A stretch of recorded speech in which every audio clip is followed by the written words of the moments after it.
그러니까 14세기 초를 기준으로 자연적 요소로만 판단한다면 물질적으로 그리 넉넉한 도시라고 할 수 없고, 많은 그 토스카나 독립들이 보여줬던 아주 전형적인 그 소박한 그리고 근근히 살아가는 농업지역이었다. 우리가 이제 그렇게 생각할 수가 있겠습니다. 한마디로 말해서 피렌체는 다른 도시보다 더 나을 것이 없는 평범한 이태리 중부의 한 소읍이었다. 이렇게 이제 보는 것이 정확할 겁니다. 이런 점을 놓고 어떤 이제 사학자들은 이렇게 얘기합니다. 피렌체가 그토록 그런 환경 속에서 번영을 구가했던 이유를 찾다가 이제 포기하고 이렇게 이제 얘기를 하는데요. 르네상스기에 피렌체인들이 중심적인 역할을 했다는 사실은 지금까지도 그 누구도 속시원히 그 이유를 설명하지 못했다. 피렌체인들이 갖고 있었던 진정한 부, 이거는 그들이 갖고 있었던 열정, 창의성, 비전으로부터 나온 것이지 강이나 도로 그리고 어떤 토양적 환경에서 나온 것은 아닙니다. 상업과 금융을 하면서 피렌체인들은 끊임없이 사고 팔고 또 빌리고 빌려줄 그 무엇들을 찾았고, 이것이 그들에게 부를 안겨주었고 종국적으로는 그들에게 사회에도 부를 축적하게 만들었습니다. 물론 유럽의 역사에서 자연적 지리적 한계를 극복하기 위해서 고도로 교육을 발달시킨 곳이 뭐 피렌체가 유일하다 그렇게 볼 수는 없습니다. 그렇게 얘기할 수는 없는데, 근데 어쨌든 사익이라고 하는 불꽃, 이 불꽃은 피렌체에서 가장 집중적으로 일어났습니다. 그 불꽃들은 다른 곳이 아주 따라올 수 없을 만큼 그 불꽃이 밝았는데, 그 이유는 뭘까? 그 이유는, 중요한 요인은 다른 곳에서 볼 수 없는 경제적 자유가 허용됐다는 것입니다. 그리고 많은 피렌체 시민들에게 사회 이동성이 보장되었고, 결과적으로 피렌체인들은 자신의 이익을 위해서 활동할 충분한 유인동기와 비상한 능력을 이제 갖게 되었다는 것입니다. 피렌체인들이 가졌던 경제적 자유의 정도가 어땠는지, 이것은 당시 다른 이태리 반도의 도시 국가들에 비하면 아주 확연하게 드러나는데, 특히 피렌체 르네상스에서도 아주 중요한 역할을 했던 각 이제 피렌체의 길드들의 역할, 또 길드들의 활동을 보면 아주 우리가 잘 알 수가 있습니다. 중세의 그 교역 길드들에 대한 후세 사람들의 평가는 좀 부정적입니다. 이들은 카르텔을 형성해서 일반적으로 진입장벽을 만들었다고 이제 생각되죠. 그래서 생산량, 중요한 작업들, 기능, 산업들을 독점했다는 혐의를 받고 있는데, 예를 들면 중세의 영국의 길드들만 하더라도 그 구성원들에게 안정적이고 높은 수입을 지속적으로 보장하기 위해서 생산, 또 기회 및 경제 성장을 제한하는 규제적 성격이 짙었던 것으로 그렇게 알려져 있습니다. 영국의 어느 방직공 길드 같은 경우를 보면 그 활동을 하는 그 지역 내에서는 섬유 생산량을 통제할 수 있었고, 또 가입 자격을 제한하고, 또 현재의 지위를 위협할 수 있는 어떤 신기술이 들어오면 그 신기술을 도입을 또 무산시킬 수 있는 그러한 아주 강력한, 지금 보면 이제 어떤 그 아주 강력한 힘을 가진 노동조합, 배타적인 그 노동조합의 성격을 갖고 있었다고 이제 볼 수가 있죠. 월터 바게호트라고 하는 사람이 있습니다. 그 월터 바게호트라고 하는 학자가 영국의 길드들에 대해서 이렇게 평가하고 있습니다. 산업 역사의 오랜 기간 동안 길드들은 교역을 뿔뿔이 분리시켜 놓고 한 부분에서 다른 부분으로의 자본의 이동을 막았다. 그들은 심지어 A 도시에서 하는 교역을 B 도시에서는 하지 못하게 했다. 그들은 자본이나 노동이 한 지역에서 다른 지역으로 흘러가는 것을 허용하지 않았다. 지금 우리는 이것이 엄청난 실수였음을 알고 있다. 그런 길드들은 득보다는 해를 끼쳤다. 이렇게 이제 평가하고 있죠.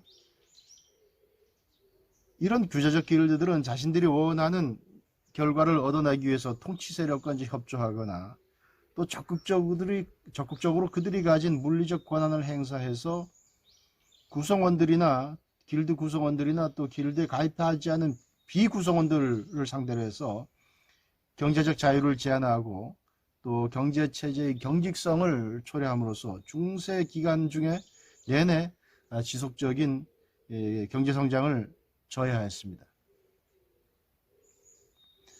하지만 피렌체의 길들은 달랐습니다. 길드 회원 자격은 상대적으로 이렇게 공개되고 이제 오픈되어 있었고요. 비록 전통적으로 질적 통제 그리고 계약을 통한 구속력이 길드들에 의해서 집중되고 있었지만 길드가 생산 수량까지 제한하고 이렇게 하는 경우란 매우 드물었습니다. 사회적 활동 및 자선 활동과 같이 이 길드들의 비경제적인 활동들이 있었는데, 그러니까 일단 일종의 공헌이죠. 제가 아까 피렌체인들의 특징, 바로 이제 사익 추구라고 그랬는데, 또 재밌는 것은 길드들을 통해서는 사회 공익적인 활동들이 있었습니다. 이런 비경제적인 활동들을 통해서 전체적인 피렌체 시민들을 이제 묶어주는 역할이 가능했는데, 이런 것들이 어떤 상거래 요인들만큼이나 굉장히 중요했습니다. 피렌체를 연구하는 학자들에 의하면 피렌체 길드들은 다른 국가들에 있었던 그 당시에 이제 길드들보다 상당히 규제면에서 덜 규제적이었고, 또 이 길드들이 피렌체 내에서의 사적 경제 활동의 같은 대상과 범위를 점차 증가시켜서 우리가 잘 아는 아담 스미스의 그 사익이라고 하는 보이지 않는 손이 활동한 공간을 상당히 여유 있게 만들어 놓았다. 이렇게 볼 수가 있겠습니다. 물론 이것은 모든 피렌체인들이 상당한 경제적 자유를 누렸다는 말은 아닙니다. 나중에 말씀드리겠습니다만 촌피의 난이라고 하는 노동자의 난들이 있었습니다. 촌피의 난 같은 데서 이제 보듯이 많은 노동자들과 상인들, 특히 이제 길드들도 규모가 있기 때문에 세력이 큰 길드, 또 세력이 약한 길드가 있었습니다. 또 길드가 다 이제 오픈됐다고 하지만 아예 어떤 경우에는 직공들 같은 경우에는 길드 결성이 허용되지 않은 경우도 있었습니다. 그렇기 때문에 이 당시에 봤을 때 상대적으로 이제 경제적 자유를 누렸다고 이제 그렇게 얘기를 할 수 있는 것이고, 어쨌든 많은 노동자들과 소규모 상인들이 지배계층의 횡포에 놓여 있었던 것도 사실입니다. 하지만 이것은 이제 피렌체에만 국한된 문제는 아니었고, 또한 과거의 문제만도 아니죠. 과거의 문제만도 아닌데 늘 우리가 이제 해결해 나가야 될 문제인데, 말하고 싶은 것은 요점이 뭐냐면 피렌체인들은 당대의 어떤 유럽 사회에서보다 폭넓은 경제적 자유를 향유할 여지를 가졌었다라고 하는 얘기입니다. 이것이 피렌체인들이 사적이라고 하는 강력한 연료들을 경제성장이라고 하는 엔진에 끊임없이 투입하는 유인 동기가 된 것입니다. 또 하나 이제 피렌체의 특징, 피렌체가 당대의 어떤 다른 도시국가, 비슷한 도시국가들보다 훨씬 더 탁월한 경제적 번영을 누리고 상대적으로 증진된 시민적 자유를 누릴 수 있었다라고 하는 이제 그런 배경의 또 원인을 하나 또 본다 그러면, 피렌체에는 정치적으로 전통적으로 세습 귀족 가문이 없었다는 것입니다. 세습 귀족 가문이 없었다라고 하는 얘기는 사회적 이동성이 보장된다는 얘기죠. 그래서 이 사회적 이동성이 경제적 자유와 결합했을 때 엄청난 잠재력을 발휘하게 됩니다. 사익 추구와 사회적 이동성의 보장, 이 두 가지 요소, 사익 추구와 사회적 이동성의 보장, 이 두 가지 요소가 르네상스 전 피렌체 경제 번영, 이것의 핵심 열쇠였고, 이것은 오늘날의 경우에도 동일하죠. 그러니까 경제적 자유가 있어야 되는 것이고 사회적 이동성이 보장되어야 되는 것이고, 그런 사회에서 진정한 경제적 발전, 그리고 경제적 발전의 어떤 그 결과, 그 혜택이, 그 수혜가 골고루 이루어진다라고 하는 것입니다. 개인의 창의성을 막고 또 사회적 상승의 사다리를 걷어차고 유리천정을 만들어 놓는 그런 사회에서 활력을 찾을 수 없다라고 하는 것은 굳이 얘기 안 해도 충분히 우리가 알 수 있는 겁니다. 피터 버크라는 작자는 르네상스기 이전의 피렌체인들이죠. 우리가 이제 여기서 봐야 될 게 르네상스기 전의 얘기입니다. 르네상스기 이전의 피렌체인들을 기업가 정신이 배양됨에 있어서 비정상적일 정도로 기막힌 미기후를 가진 사람들로 묘사했습니다. 피터 버크는 피렌체와 다른 이태리 도시 국가들이 성취, 경쟁, 관용, 근면, 절약 및 계산과 같은 미덕들을 강조해온 전통 덕분에 기업과 문화에 상대적으로 유리한 기후를 갖고 있었다라고 이제 평가하고 있습니다. 그러니까 사회 전반, 피렌체 당시 전반을 떠도는 공기 같은 것이죠. 공기, 뭐 그런 것에 뭐가 있었냐? 성취, 경쟁, 관용, 근면, 절약, 계산, 이런 것들이 어떤 시민적 미덕으로 강조되어 왔고 또 시민들 사이에서 공유되어 왔고 이렇게 됐다는 것이죠. 그들이 가진 전통적인 미덕들이 바로 이제 친기업적 문화였고, 이런 가치 체계들이 기업가들에 의해서 형성되었고, 다음엔 이것이 그 다음 단계 것들, 밑으로 쭉 퍼져 내려가는 것들을 만들어 나갔다, 이렇게 이제 보고 있습니다.